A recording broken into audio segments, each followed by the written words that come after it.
Local broadcast of the following program is made possible by support from members of Rhode Island PBS in partnership with the Rhode Island Foundation, partnering with passionate Rhode Islanders to lead, transform, and inspire our state. Learn more at rhodeislandfoundation.org.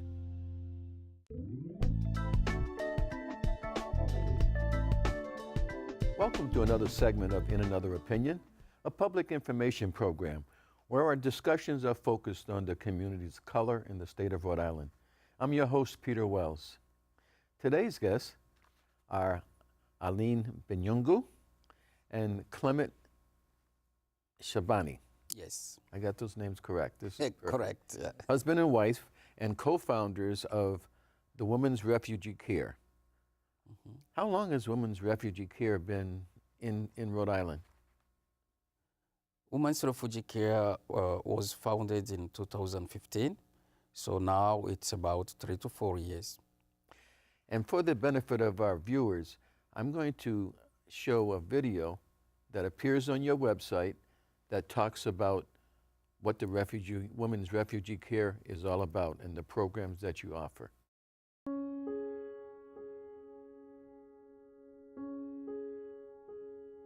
Je m'appelle ALINE BINYUNGU.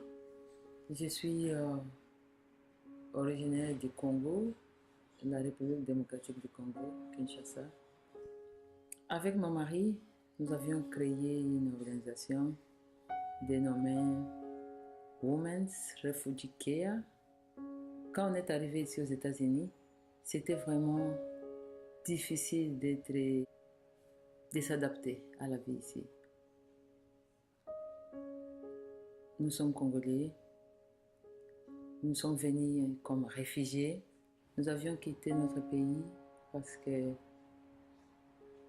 nous avions été des défenseurs des droits de l'homme, en particulier des droits de la femme et des enfants. Mais on a été obligés de quitter parce que quand ils parlent contre le gouvernement, quand il y a quelque chose qui ne va pas, si tu parles, tu es mal vu. Les défenseurs des droits de l'homme meurent chaque jour au Congo, chaque jour, chaque semaine, et il n'y a pas de justice. On allait à la radio pour demander que le gouvernement puisse aussi s'engager à protéger. C'était difficile, on ne pouvait pas survivre. On a quitté, notre vie était vraiment en danger. On a été visité autant de fois. Et quand tu es visité par des hommes armés, en tout cas, c'est pas grâce que tu peux être racheté.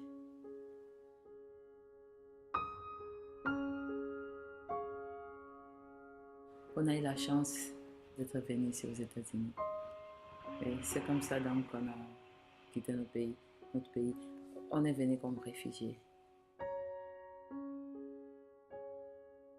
Et la plupart des réfugiés qui arrivent, ils viennent de différents pays, de l'Afrique, mais dans des camps de réfugiés, où la vie, les conditions de vie est vraiment très compliquées. Il n'y a pas de l'eau, il n'y a pas d'électricité. La nourriture, c'est tout un problème parce qu'il y a des millions de gens, des réfugiés, et parfois les organisations humanitaires qui travaillent pour les réfugiés ne peuvent pas satisfaire tous leurs besoins. Alors, ils souffrent tellement. Là, chez nous, il y a de la guerre. Donc, des gens sont venus vraiment dans des camps. Je ne sais pas si vous avez déjà vu des documentaires, comment ça se passe. Donc, il y a beaucoup de gens qui n'ont même pas eu le temps de passer au banc de l'école. And then when we got here, it was just like money was an issue, which we didn't think it was going to be an issue. The jobs that you're working are really hard. Even though you have that little education that you got in your country, it kind of like they don't value it here. So you start from the very beginning. So like I remember how for us it was hard because like dad would work at night, and like that's not something that used to be. C'était vraiment difficile pour nous d'être établis ici. Il y a des problèmes de culture. Nous avons notre culture congolaise, africaine. Soudain, ça change. Nous sommes aux États-Unis. La langue, l'anglais, c'est vraiment difficile. La première fois que je suis venu ici, j'étais comme déboussolé. Like, je voyais les gens qui parlent beaucoup anglais, qui parlent vraiment très vite. Je ne comprenais rien de ce qu'ils disaient. Et moi, je parlais seulement français. Donc, c'était rare de trouver une personne qui parle français aussi comme moi. À l'école, les enfants, avec l'anglais, c'est compliqué. Alors, ils sont marginalisés à l'école. I remember when I got here, the first school I went to was Gilbert Stewart. And that was like the worst place I've ever... I felt so... I don't even know how to explain it. I felt so different. And I feel like people weren't welcoming of that difference. On a créé l'organisation pour adresser tous ces problèmes. Parce qu'un réfugié, c'est quelqu'un qui a fui son pays, qui a quitté son pays en pleurant, qui a tout perdu, même les maisons. Quand on quitte, on va à main perdue, on n'a rien. Et les gens sont traumatisés des réfugiés. Les réfugiés sont vulnérables dans un nouveau pays, un grand pays comme les États-Unis. For my own experience, I don't know, it was just... I don't know, it was... I wasn't expecting it to be this hard. Dans notre organisation, nous avons 4 programmes. Nous avons l'accueil, le welcoming program. On va à l'aéroport pour l'accueillir. Se rassurer qu'on parle la même langue, caribou en swahili. S'embrasser. Juste pour les rassurer que la vie est possible ici. Nous sommes là, nous sommes vos frères. Donc, je suis arrivée, je me suis tombée dans des bonnes mains, comme on dit, entre des bonnes mains. Ils étaient là, comme si on se connaissait déjà avant, mais je ne l'ai jamais vu.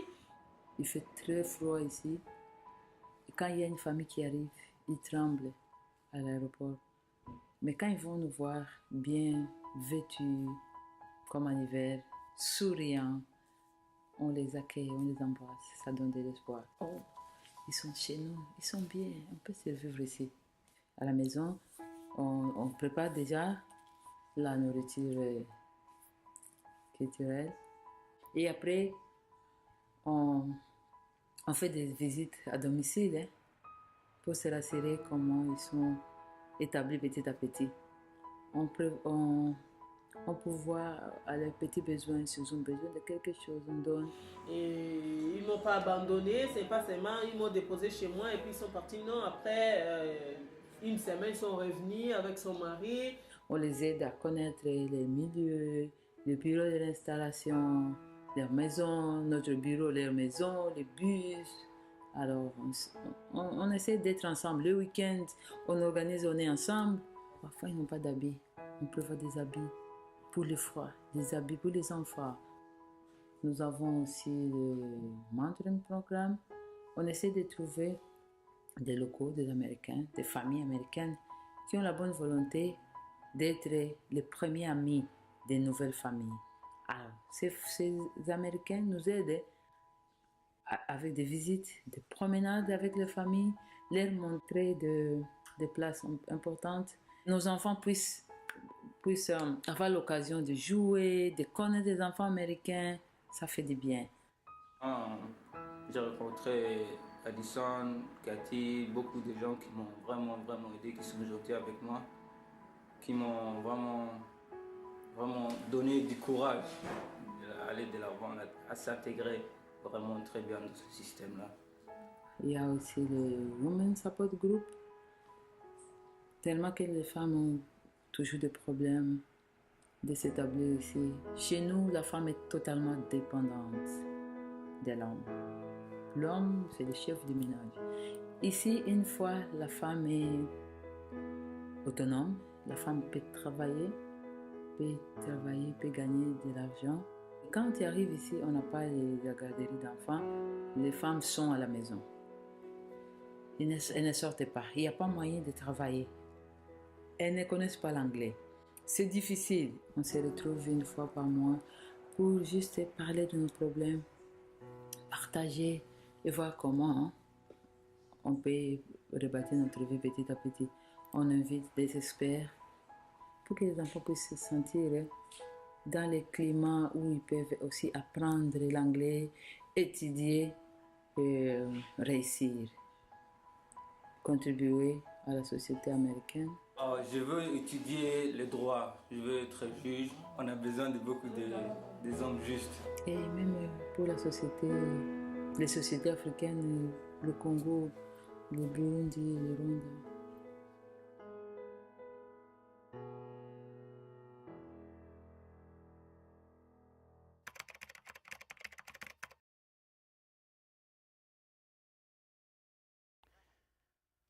What made you start the CARE program beyond, you know, what we saw in the video? So, Women's Refugee Care assists the refugees from the Great Lake region of Africa, means the Congo, Rwanda, Burundi.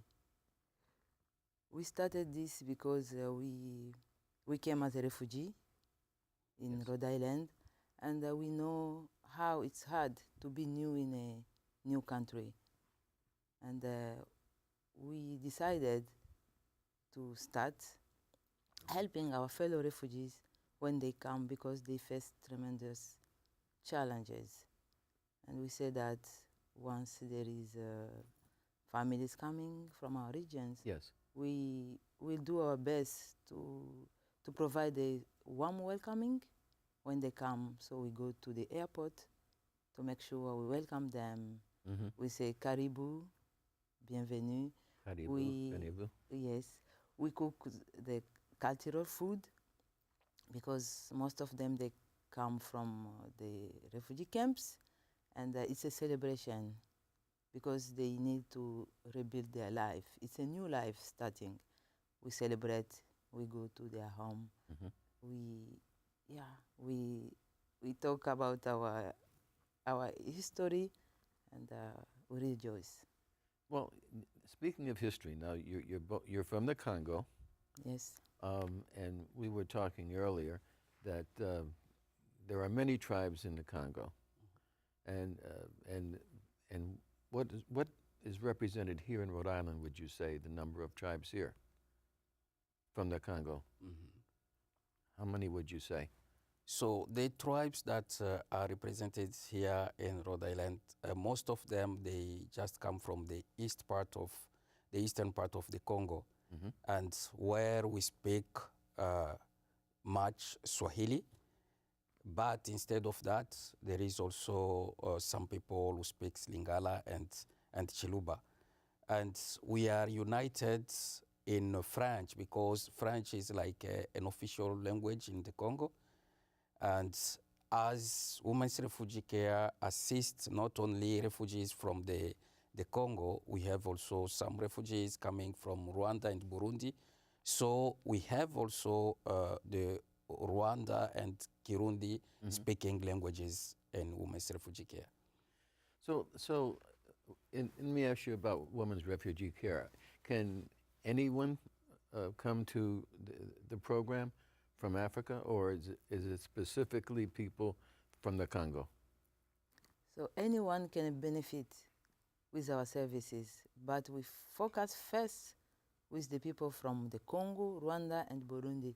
For example, when we have like the closing drive for the winter, and we get donations from churches, from volunteers, friends, from anywhere, and once we distribute the donations, we can call out to other refugees from Syria, from Eritrea, from Somalia, from everywhere, because they all need support and anything. This is true. What other organizations are you connected to in terms of the organization? Do you have a relationship with, let's say, with the Institute, Dorcas? Sure, yeah, because Dorcas International Institute is the big resettlement agency of the refugees. And so we partner with them because they are the first who get the news when someone is coming from Africa. And And then, of course, there was Oasis, the organization on Broad Street. Are you familiar with them? Yes, we know Oasis, we know the Dream Center, we know A Hope. We partner with hospitals, the health department. So all the refugee stakeholders, we partner with them to better serve our people. You know, Americans don't have a real good sense of the difference between a refugee and an immigrant who was immigrating for purposes of work or something of that nature. What was it like in the Congo prior to you coming here? So life in the Congo generally is unstable, and there is a war since 2 decades now, and that's why people moved from the Congo to the neighboring country where they seek refuge. And after 20 years, 18 years, some of them start with the process of resettlement and they come. But for me and ALINE, it was a little bit different because we didn't flee our country because of that conflict. We were serving people again there, and as the human right, we were defending the voice of the voiceless people, and especially women. And it's because of that we were in the conflict with the Congolese government, and we decided to move when our life was in danger. So I can say briefly that a refugee is not somebody who is seeking a place, a better life to live because of the economic situation, but is somebody who escaped a death, who was persecuted in his country, and because of that, he decided to leave. That's why we can say there is a little bit difference between an immigrant and a refugee. A refugee is somebody who was forced to live in his own country. And an immigrant is somebody who decided by himself to live because of the better life. Yeah, and it's very important to make the distinction, especially when it relates to the program that you operate, the Refugee Care Program. As the video reflected, you provide the services, the basic welcome services to people who are coming. Tell me about yourselves. Do you have children, family? Yes, we have children. We have 6 children. 6 children? Yeah, so 3 girls and 3 boys. Wow. Yeah. And they're all in Rhode Island schools, or are they older than school system? So they are all in Rhode Island schools, yeah. Are they enjoying it? Yes. They are enjoying it, and one was married last year, one of our girls. So we are so happy. Maybe soon we're going to be grandparents. So you have the roots now. We have a root now in Rhode Island, yeah. Very good. Yeah, so I want to add Yes. something about the refugee. Yes. The differences between immigrant and refugee. So a refugee is a survivor. They were forced to leave, as said Clement, and they pass through like transition countries. They are all over Africa, refugee camps, where they spent decades also before coming in America. And they experience a lot of trauma, violences from back home, and even in the refugee camps. Yeah, so they have a heavy history. Yes. Full of trauma. And once they come, they need to feel that warm welcoming, that like intensive care, I can say, because they need to rebuild their life. Yes. It's a new life. You will see they don't understand anything. It's a different system. We have some of our youth who were born in the camps. They don't know anything about the Congo, our country. And now they experience just the life in the refugee camp, where I can say there is no any system life because there is nothing. No housing, no hygiene, no medical care, no school, nothing. Yeah. So when these youngsters that are born in the camps or raised in the camps, when they become to, let's say, to America or wherever they may move to, it's like a whole learning process all over again.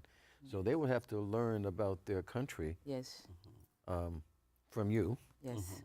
and learn about their new country Yes. from you. Exactly.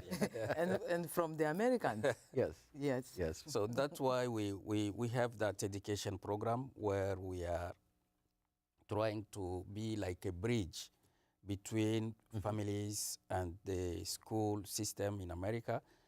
And especially through our center, we try to provide some cultural assistance to our youth so they cannot lose really their roots as they are adjusting in American culture.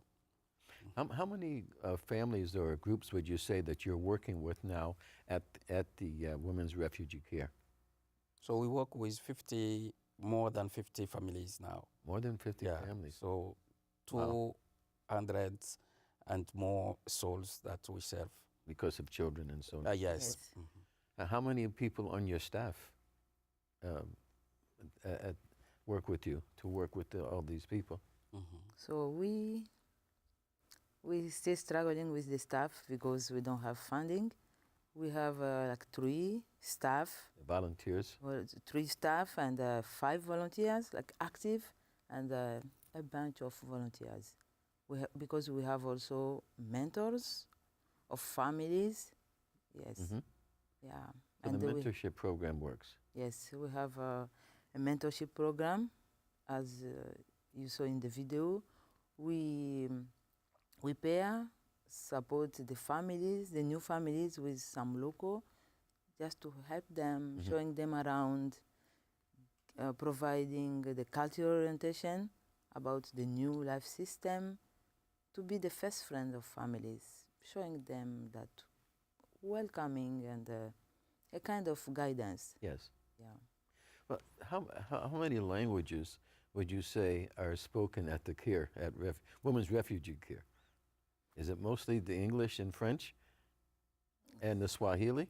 No, at Women's Refugee Care, we speak English. English? Yes, as a main language. Okay. But also, most of our clients, they speak Swahili, Kinyarwanda, Kirundi, and also other languages from Africa, and especially from Congo, like Kibembe, because most of refugees now coming are speaking also Kibembe, and that is the languages that we speak at Women's Refugee Care. Wow. There is also Lingala. Yeah. It's also what?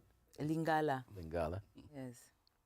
And some of the children, when they come, they speak the language from where they just come, like refugee camps, because the Congo has like 9 borders, and 9 borders, like 9 countries surrounding. And when they left, they first go to the near neighbor country, and they come speaking the language of the country. Wow. Yeah.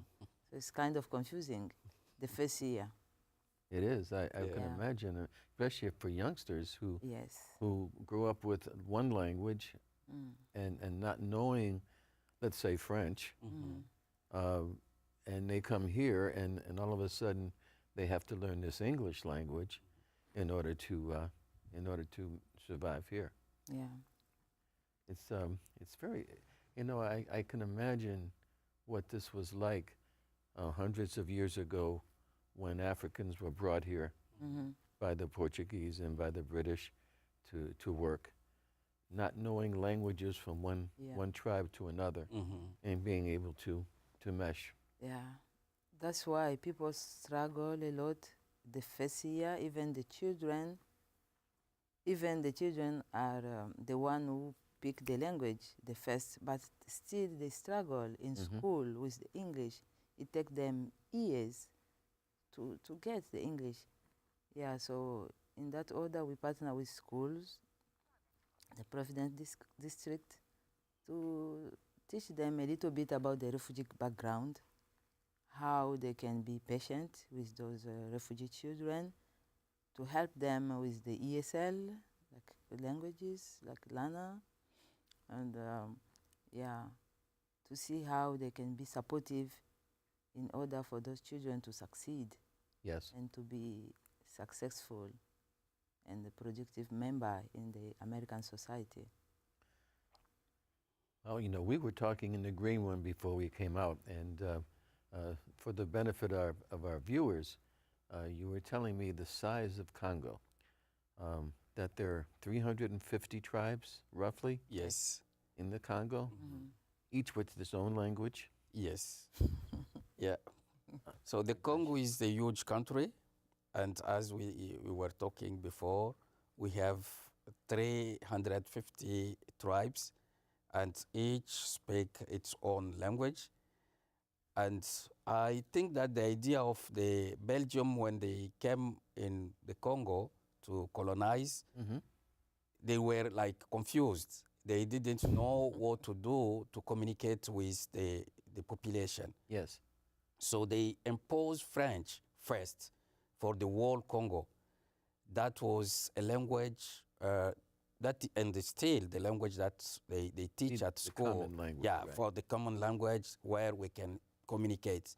But it was not enough, because starting to teach French, it was a little bit also hard.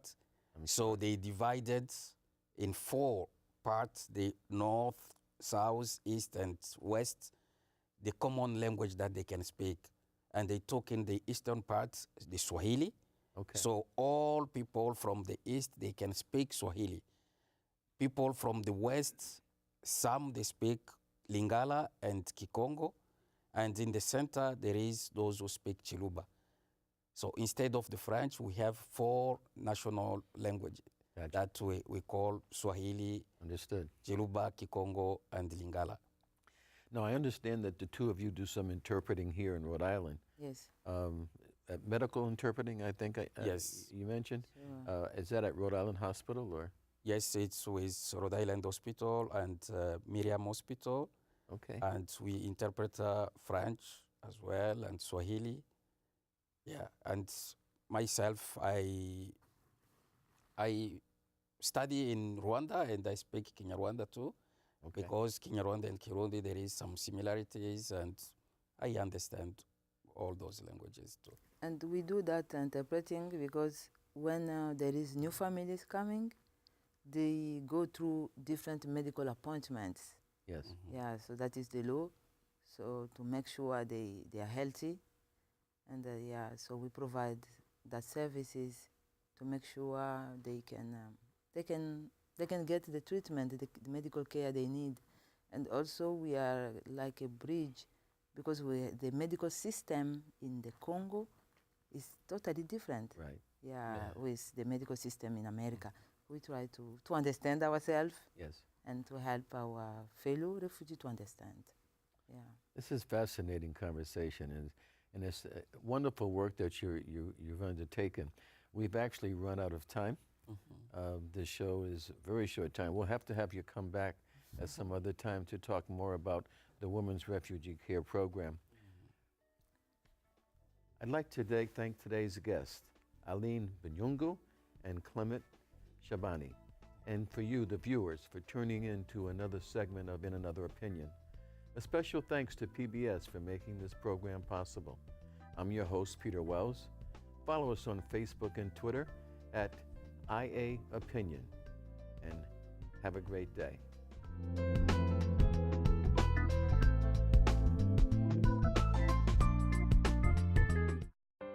The Rhode Island Foundation, partnering with passionate Rhode Islanders to lead, transform, and inspire our state. Learn more at rhodeislandfoundation.org.